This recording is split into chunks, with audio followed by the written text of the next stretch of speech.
വെക്കണം എന്ന ഉദ്ദേശത്തോടെയാണ് ഞാൻ വിദേശത്തൊരു ജോലി തേടി വന്നത്. തറവാട്ടിലെ ഏക ആൺമകൻ ഞാനായതിനാൽ സഹോദരിമാരുടെ വിവാഹം, അവരുടെ ഭർത്താക്കന്മാരുടെ സാമ്പത്തിക പ്രയാസങ്ങൾ എന്നിവയിൽ ഇടപെട്ടതു കാരണം ഇതുവരെ വീട് വെക്കാൻ കഴിഞ്ഞിട്ടില്ല. നാട്ടിലേക്ക് നിർത്തിപ്പോയാൽ ഇപ്പോഴുള്ള വരുമാനവും നിലച്ചു പോകും. ഞാനിനി എന്താണ് ചെയ്യേണ്ടത്?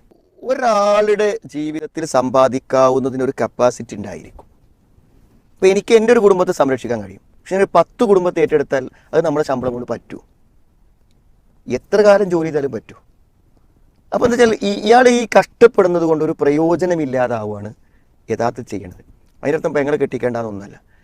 അപ്പോൾ ഇതൊക്കെ നമ്മൾ പരിഹരിക്കാൻ തീരുമാനിച്ചാൽ അതിന് വേറൊരു സോഴ്സ് ഉണ്ടാവില്ല. ഇവിടെ എല്ലാ പെൺകുട്ടികളും കെട്ടിക്കണത് എല്ലാവരും ഗൾഫിൽ പോയിട്ടല്ലല്ലോ. സ്വാഭാവികമായി ഒന്നില്ലെങ്കിൽ സ്ത്രീധനവും കാര്യങ്ങളൊന്നും ആവശ്യപ്പെടാത്ത ആൾക്കാർ വരുമ്പോൾ കല്യാണം നടക്കും. അതല്ലാന്നുണ്ടെങ്കിൽ എന്ത് ചെയ്യും? നമ്മുടെ സ്വത്തുക്കൾ തന്നെ എന്ത് ചെയ്യും? വിറ്റിട്ട് നമ്മൾ എന്ത് ചെയ്യും? പരിഹാരം ഉണ്ടാക്കും. അങ്ങനെയൊക്കെയല്ലേ നാട്ടിൽ നടക്കുന്നത്. അപ്പോൾ ഒരു 5 6 പെങ്ങന്മാരുണ്ട്. അവർ മുഴുവനും ഈ ഒരു ആങ്ങളെ ഗൾഫിൽ നിന്ന് കല്യാണം കഴിച്ചു കൊടുക്കണം എന്ന് വിചാരിച്ചാൽ അയാളുടെ ആജീവനാന്തത്തെ സമ്പത്ത് അതിന് വേണ്ടി കൊടുക്കേണ്ടി വരുന്ന ഒരു അവസ്ഥ ഉണ്ടാവും. അപ്പോൾ അതൊക്കെ നമ്മൾ ചിന്തിച്ചിട്ട് വേണം ചെയ്യാൻ. പലപ്പോഴും എന്താണെന്ന് വിചാരിച്ചാൽ ഇങ്ങനെയൊക്കെ ചെയ്യുന്ന ആളുകൾ പിന്നീട് നാട്ടിൽ വരുമ്പോൾ അവർ വീണ്ടും കടക്കാരായിരിക്കും. അങ്ങനെ വരുമ്പോൾ ഈ പെങ്ങന്മാരൊക്കെ എന്തായിരിക്കും? അവർ സമാധാനമായിട്ട് ജീവിതങ്ങൾ എല്ലാം ആരംഭിച്ചിട്ട് അവർ മക്കളൊക്കെ നല്ല വലുതായി പോയിട്ടുണ്ടായിരിക്കും.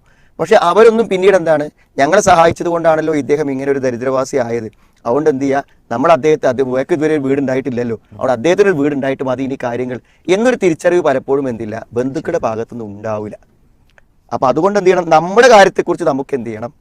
ഈ ഇസ്ലാം അങ്ങനെ നിശ്ചയിച്ചിട്ടുണ്ട്. ഓരോരുത്തരുടെ ബാധ്യതകൾ അങ്ങനെ ഒരു തീരുമാനമാക്കിയിട്ടുണ്ട്. കാരണം ഇപ്പോൾ നിങ്ങളുടെ വൈഫിന് എത്ര തന്നെ വരുമാനം ഉണ്ടെങ്കിലും അത് നിങ്ങളുടെ ചിലവഴിക്കൽ പറ്റൂലല്ലോ. അവളെ ചിലവ് നിങ്ങൾ എന്ത് ചെയ്യണം? നിർവഹിക്കണം. അവൾക്ക് വരുമാനം ഉണ്ടെങ്കിൽ പോലും അത് നിങ്ങളുടെ ബാധ്യതയാണ്. എനിക്ക് മക്കളുണ്ടെങ്കിൽ ആ മക്കളെ ചിലവ് കൊടുക്കൽ എൻ്റെ ബാധ്യതയാണ്. എൻ്റെ മാതാപിതാക്കൾക്ക് നിവർത്തില്ലെങ്കിൽ അപ്പോൾ എനിക്ക് ബാധ്യതപ്പെട്ട ചില ഭാഗങ്ങളുണ്ട്. അപ്പോൾ ഒരു പെങ്ങള് വിവാഹം കഴിച്ചിട്ട് പോയി കഴിഞ്ഞാൽ എന്ത് ചെയ്യണം? ആ ഭർത്താവിനാണ് ചുമതല.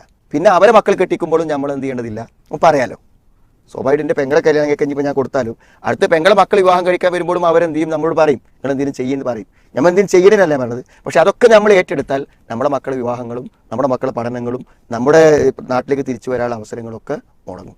അതുകൊണ്ട് അടിസ്ഥാനപരമായി ഇത്രയും ത്യാഗം ചെയ്ത് നാട് വിട്ടു നിൽക്കുമ്പോൾ അവിടേക്ക് ആ പണത്തിൻ്റെ മൂല്യം മനസ്സിലാക്കി എന്ത് ചെയ്യണം? നമുക്കതിലൊരു മുൻഗണന കൊടുത്ത് എന്ത് ചെയ്യണം? നമ്മുടെ കാര്യങ്ങൾ മുന്നോട്ട് കൊണ്ടുവരുന്നതിനെ കുറിച്ച് പ്രവാസികൾക്കൊരു ബോധം വേണം. അതല്ലാന്നുണ്ടെങ്കിൽ വർഷങ്ങൾ കഴിഞ്ഞ് തിരിച്ച് ചിന്തിക്കുമ്പോൾ ചിലപ്പോൾ എന്തായിരിക്കും? വലിയ നഷ്ടങ്ങളിലായിരിക്കും ജീവിതം അവസാനിക്കും.